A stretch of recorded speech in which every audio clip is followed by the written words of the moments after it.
In the spring of 1559, it became evident that Elizabeth was in love with her childhood friend Robert Dudley. It was said that his wife Amy was suffering from a malady in one of her breasts, and that the Queen would like to marry Robert if his wife should die. By the autumn of 1559, several foreign suitors were vying for Elizabeth's hand. Their impatient envoys engaged in ever more scandalous talk and reported that a marriage with her favorite was not welcome in England. There is not a man who does not cry out on him and her with indignation. She will marry none but the favored Robert.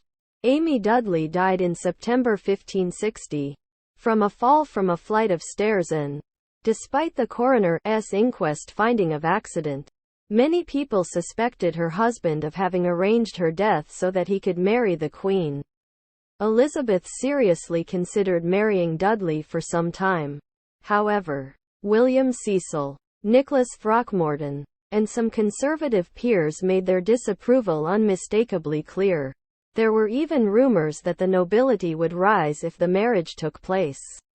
Among other marriage candidates being considered for the Queen, Robert Dudley continued to be regarded as a possible candidate for nearly another decade. Elizabeth was extremely jealous of his affections. Even when she no longer meant to marry him herself, she raised Dudley to the peerage as Earl of Leicester in 1564.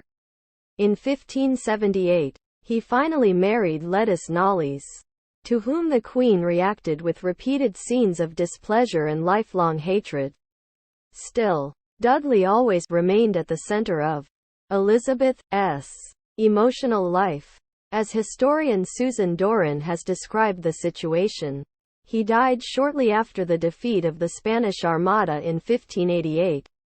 After Elizabeth's own death, a note from him was found among her most personal belongings, marked his last letter in her handwriting.